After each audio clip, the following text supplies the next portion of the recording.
Perkenalkan, nama saya Gusti Ayu Putu Maheswari, nomor absen 6. Halo Pak Guru dan teman-teman semua, perkenalkan nama saya Gusti Ayu Bita Davina Putri dari kelas X4 nomor absen 10.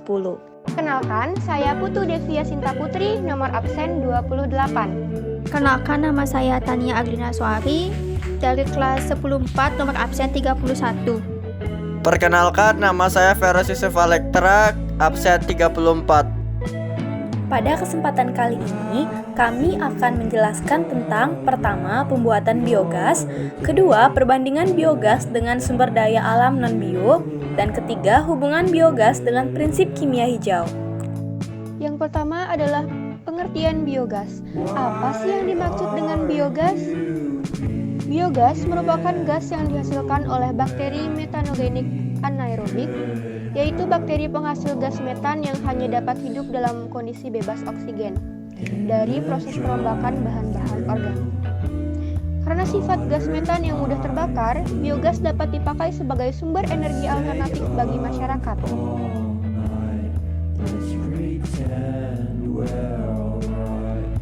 Berikut adalah skema yang kami dapatkan dari salah satu sumber yang menjelaskan tentang bagaimana penyaluran dari biogas tersebut. Baik, di sini saya akan menjelaskan tentang prinsip pembuatan biogas. Prinsip pembuatan biogas adalah adanya dekomposisi bahan organik secara anaerobik atau tertutup dari udara bebas. Untuk menghasilkan gas yang sebagian besar adalah berupa gas metan atau yang bisa kita sebut sebagai gas yang memiliki sifat mudah terbakar. Dan karbon dioksida, gas inilah yang disebut dengan biogas. Proses dekomposisi anaerobik dibantu oleh sejumlah mikroorganisme, terutama bakteri metan. Suhu yang baik untuk proses fermentasi adalah 30-55 derajat Celcius, di mana pada suhu tersebut mikroorganisme mampu merombak bahan-bahan organik secara optimal. Hasil perombakan inilah akan menjadi bahan-bahan organik oleh bakteri adalah gas metan seperti yang terlihat di bawah ini. Berikut adalah komposisi dari biogas yang telah kami rangkum dari beberapa sumber, yaitu komponen utama pada biogas berupa gas metana atau gas methane. Sementara komposisi lengkap pada biogas yaitu 1.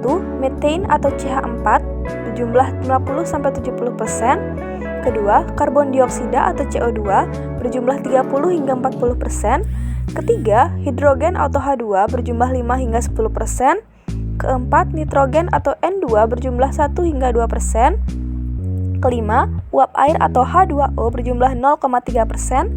Keenam, hidrogen sul H2S dengan jumlah yang sangat kecil.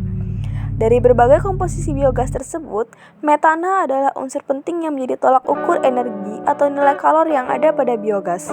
Metana dengan nilai tinggi menunjukkan bahwa biogas memiliki energi lebih besar, dan begitu sebaliknya. Gas metana tidak berwarna namun cukup berbau.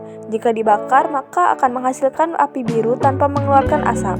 Tingkat panasnya lebih tinggi dibanding pembakaran pada minyak tanah, arang, dan bahan tradisional lainnya.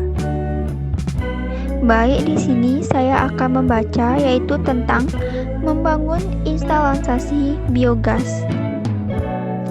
Bangunan utama dari instalasi biogas adalah digester yang berfungsi untuk menampung gas metan hasil perombakan bahan-bahan organik oleh bakteri. Jenis digester yang paling banyak digunakan adalah model continue feeding, di mana pengisian bahan organiknya dilakukan secara kontinu setiap harinya. Besar kecilnya digester tergantung pada kotoran ternak yang dihasilkan dan banyaknya biogas yang diinginkan. Lahan yang diperlukan yaitu sekitar 16 meter persegi. Untuk membuat digester diperlukan bahan bangunan seperti pasir, semen, batu kali, batu koral, bata merah, besi konstruksi, cat, dan pipa poron. Lokasi yang akan dibangun sebaiknya dekat dengan kandang sehingga kotoran ternak dapat langsung disalurkan ke dalam digester. Di samping digester harus dibangun juga penampungan sludge, yaitu lumpur, di mana sludge tersebut nantinya dapat dipisahkan dan dijadikan pupuk organik padat dan pupuk organik cair. Sekian dari penjelasan saya mengenai membangun instalasi biogas. Berikut adalah langkah-langkah pembuatan biogas yang telah kami rangkum dari berbagai sumber. Pertama, mencampur kotoran sapi dengan air hingga membentuk lumpur perbandingannya 1:1 pada bak penampung sementara.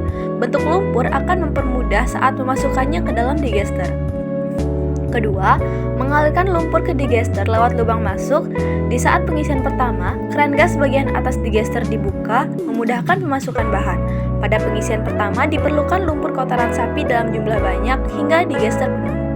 Ketiga, melakukan penambahan starter yang banyak dijual di pasaran sebanyak 1 liter dan isi rumen segar yang bisa didapat dari rumah potong hewan atau RPH sebanyak 5 karung. Jumlah tersebut untuk penggunaan pada digester berkapasitas 3,5 hingga 5 meter persegi. Tutup keran gas kembali agar terjadi proses fermentasi. Keempat, pada hari pertama sampai ke-8 akan banyak terproduksi gas karbon dioksida. Buang gas ini dengan membuka keran. Gas metana terbentuk di hari ke-10 sampai hari ke-14 dan karbon dioksida akan menurun. Pada waktu komposisi metana 54% dan karbon dioksida 27%, maka biogas dapat menyala atau terbakar. Kelima, pada hari ke-14 gas bisa disalurkan ke pipa dan dipakai menyalakan api kompor gas atau kebutuhan lainnya.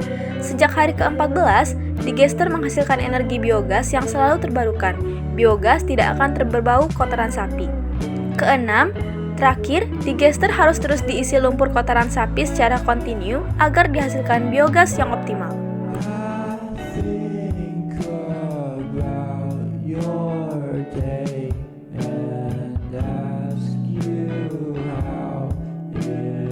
Nah, dipikir-pikir, bagaimana sih perbandingan biogas dengan sumber energi non-bio?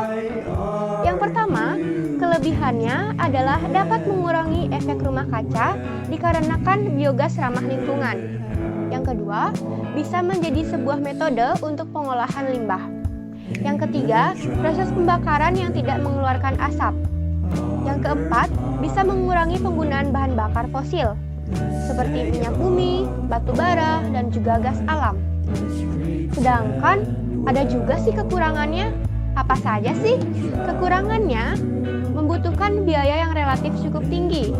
Kemudian, tidak bisa dikemas di dalam sebuah tabung. Yang ketiga, saat pengolahannya dibutuhkan waktu yang relatif cukup lama. Wah, sayang banget ya.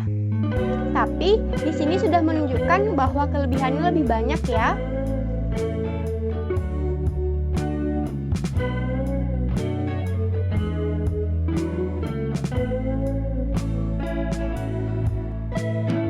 Selanjutnya yang ketiga, saya akan menjelaskan tentang hubungan biogas dengan prinsip kimia hijau. Hubungan biogas dengan prinsip kimia hijau itu terdapat beberapa hubungan biogas dengan prinsip kimia hijau. Yang pertama, itu biogas adalah gas yang terbuat dari aktivitas anaerobik yang mendegradasi bahan organik seperti kotoran ternak. Ini membuktikan bahwa dengan biogas kita dapat mendukung berjalannya prinsip kimia hijau nomor 7 yang ditunjukkan pada e-book IPA kelas 10 halaman 62, yaitu menggunakan bahan baku terbarukan, di mana biasanya bahan baku terbarukan berasal dari produk pertanian atau hasil alam selain prinsip nomor 7. Yang kedua, biogas juga menunjukkan kaitannya dengan prinsip nomor 11, yakni menganalisis secara langsung untuk mencegah polusi, di mana analisis dilakukan untuk mencegah bahan berbahaya bagi lingkungan. Melalui biogas, analisisnya menunjukkan bahwa biogas yang diolah melalui biodigesti tidak menimbulkan polusi sehingga sangat bermanfaat untuk mengurangi emisi rumah kaca. Selanjutnya yang ketiga, biogas juga mengandung prinsip kimia hijau nomor 1, di mana mencegah limbah, yakni biogas adalah gas yang asalnya dari aktivitas atau kegiatan anaerobik atau fermentasi bahan organik, termasuk limbah domestik, sampah biodegradable, ataupun setiap limbah organik yang biodegradable di dalam kondisi anaerobik. Jadi di mana ini bisa mencegah limbah. Untuk referensi sumber informasinya itu terdapat di e-book buku IPA kelas 10. Think about your day.